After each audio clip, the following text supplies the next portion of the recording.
St. Augustine said, "The world is a book, and those who do not travel read only one page."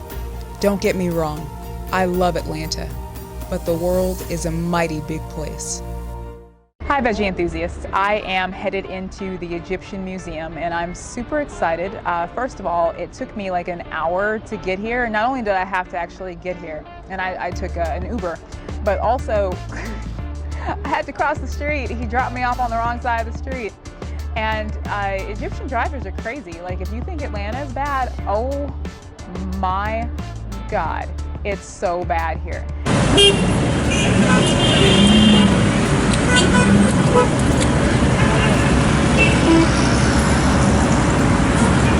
And 10 years ago, Monica told me, you just close your eyes and go, and they'll stop. And so she did that, and it worked for her, and then I did it right after her, and it worked then.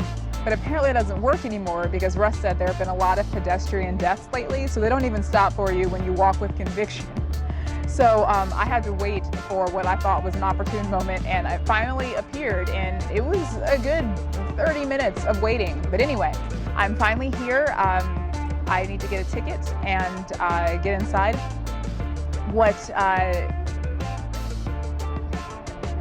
It's kind of like indicative of the times here, because when I was here before, you were not allowed to take pictures inside under any circumstances whatsoever. Now you can buy a picture ticket, and it's 50 Egyptian pounds, which again is just not very much money at all. And you can take all the pictures that you want. So I'm going to be able to take you guys inside with me, and that was something that 10 years ago I would not have been able to do.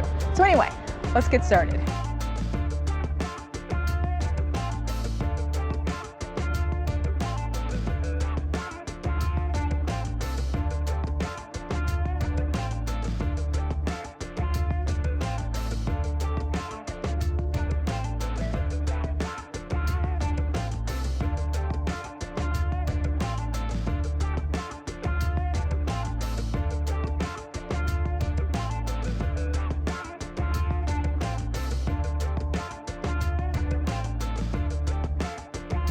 Behind me is the statue of Pharaoh Amenhotep and his wife Tai, and that is, it's so huge. And like, I remember the last time I was here, I just stood, and there's a group coming, I gotta hurry up and talk. I just stood in front of it for over an hour and just stared at it. There's something about their faces and the smile they have. It's timeless and beautiful, and it just looks like they will forever be in love. So anyway, I spend way too much time in front of the statue. I need to move. There's a huge group coming, but I wanted you guys to see that.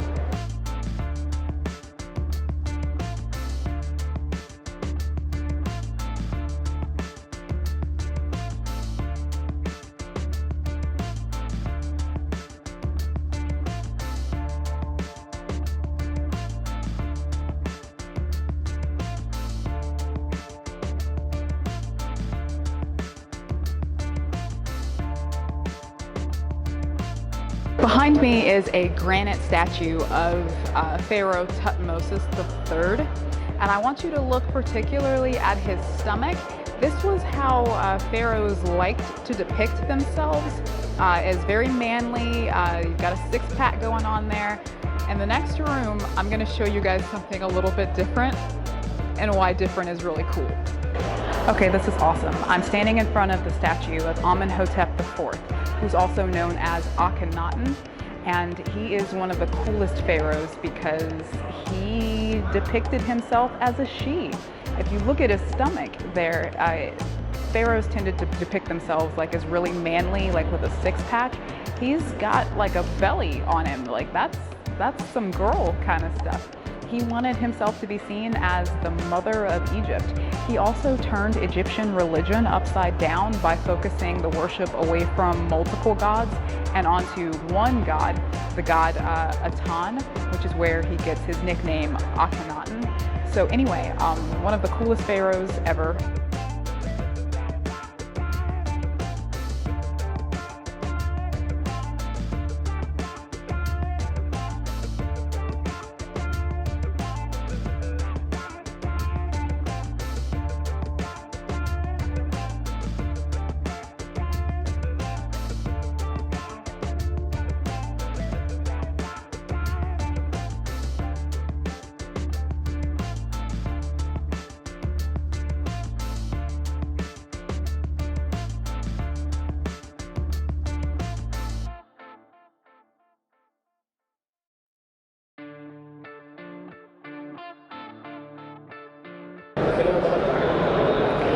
I am standing in front of what I just read is the chariot of Tutankhamun.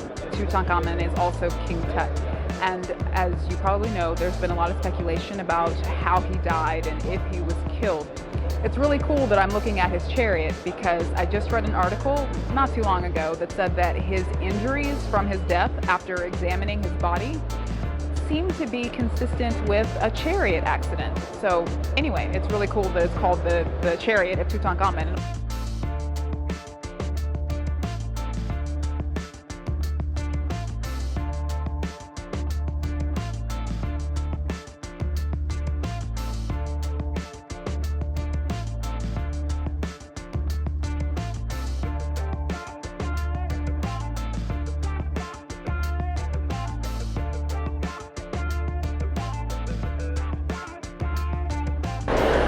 I am in front of the display of Nubian archers, and the Nubians are super cool because they existed in what today would be Sudan. During the time of ancient Egypt, they weren't really called the Nubians so much as the Kingdom of Kush or Kushites. Nubian is more of like a term from the Middle Ages. But anyway, Nubians were known for their skill with a bow and arrow, and it was said that they could shoot you in the eye from like any distance. So they were known for being really, really good with that. And little known fact, the Nubians actually conquered Egypt, and when they conquered Egypt, they became the 25th dynasty. They're known as the Black Pharaohs, but that's kind of dumb because the dynasty that came before them, which was the Libyans, they were also Black Pharaohs. But anyway, they created the largest empire the Nile had ever seen because the Nubians already controlled Sudan, which is the largest country in Africa. Then they took over Egypt and all of Egypt's empire, which spanned from, at that point, southern Sudan all the way up into the Middle East. So anyway, Nubians, super cool.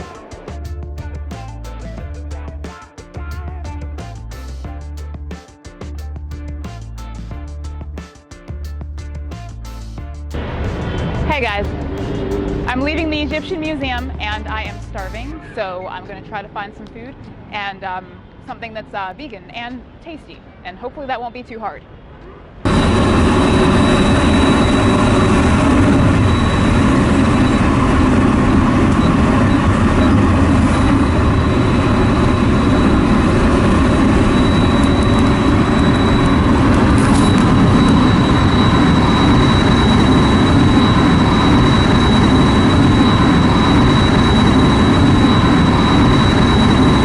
I can honestly tell you, I have never been so happy to be back in the suburbs. Shortly after I cut the camera off, when I was thinking about crossing the street and taking a look at all of the different fast food places, trying to figure out something that I could eat, I saw a man cross the street and get hit. He went down, the car stopped, but other cars kept going even though they saw him get hit. The car that hit him stopped. The driver got out. A cop also ran across to see if he was okay. The man was clearly hurt and I could clearly see blood on his pants. But he made the motion like he's fine. And he then limped the rest of the way across the street and on. I consider myself to be a pretty tough person, but that's about all I could handle. So the next taxi that asked me to get in the car, I got in the car.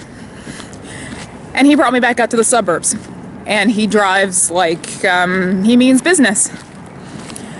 When we weren't in traffic, we were going over 100 kilometers an hour. And I didn't realize it until the car started beeping.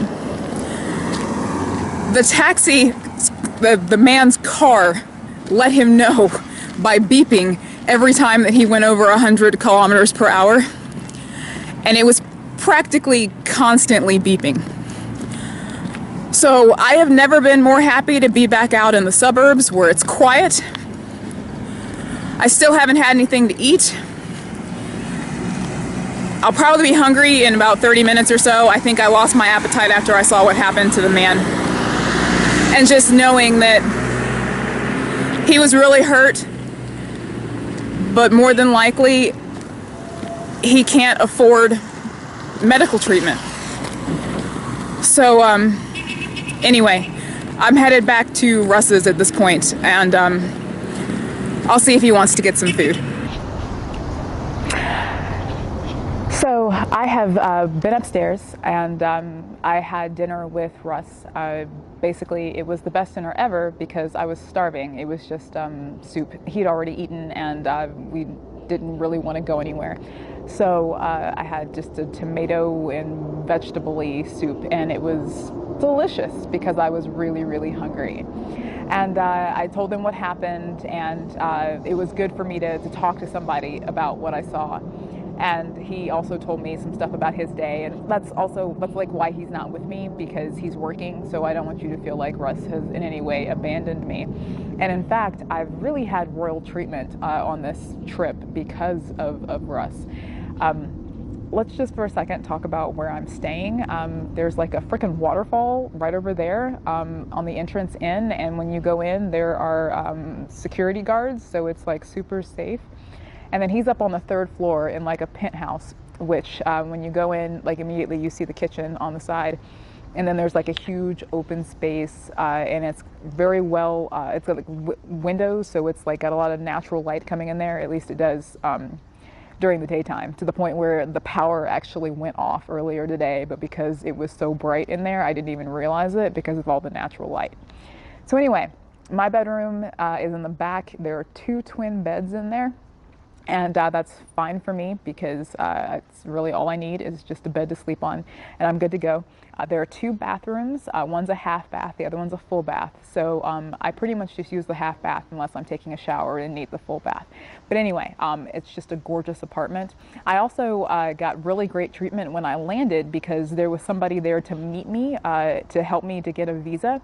And I also got through the quick line, so I was able to get out of the airport like super fast because there was a really long line for everybody who didn't have somebody there to help them. So the person that I had was courtesy of the AUC. And then also I got a really awesome like Mercedes that brought me here, courtesy of the AUC. So if it hadn't been for Russ and for the fact that he's faculty there, I probably would still be at the airport in that line trying to get my visa. So anyway, I've had overall like a really good experience. I also today got a chance, Monica, if you're watching this, I got your bookmarks. So those are coming to you. They are papyrus. For those of you who don't know, papyrus is like, it's plant reeds, and it's what ancient Egyptians used to make paper. So they would write on it. And it's got, well, anyway, they're designed as bookmarks because that's what Monica wanted. So that's what she's going to get. And that's already in my suitcase, ready to come to you. And I got to take pictures inside the Egyptian Museum today. I mean, that's something that 10 years ago wouldn't have had the chance to do. So I'm really thankful for that. So all in all, it's a good day. And I, to a certain extent, feel defeated in the sense that the taxi driver that brought me home, he charged me like 3 times what he should have charged me. But at that point, I was really just happy to be getting out of downtown Cairo. But that's okay because tomorrow I'm going to take another stab at it. I'm going on an organized tour. I'm supposed to go to the pyramids, which I've already seen technically, but I did not get a chance to go inside the pyramids last time I was here, so I'm looking forward to that immensely. And then I'm also going to get to go to downtown Cairo and see some of the historic sites. So I'm really looking forward to that and more like nerdy stuff. So if you're a nerd like I am, then you'll eat up every little bit of this. But anyway, that's all I got for you guys. This is where I leave you. Thank you so much for watching, and I will see y'all tomorrow. Remember that animals are not ingredients, and take care. Don't forget to leave your comments below. If you enjoyed this video, then give it a like. Subscribe if you haven't already, and don't forget to stalk me on Instagram at ATLVegOut.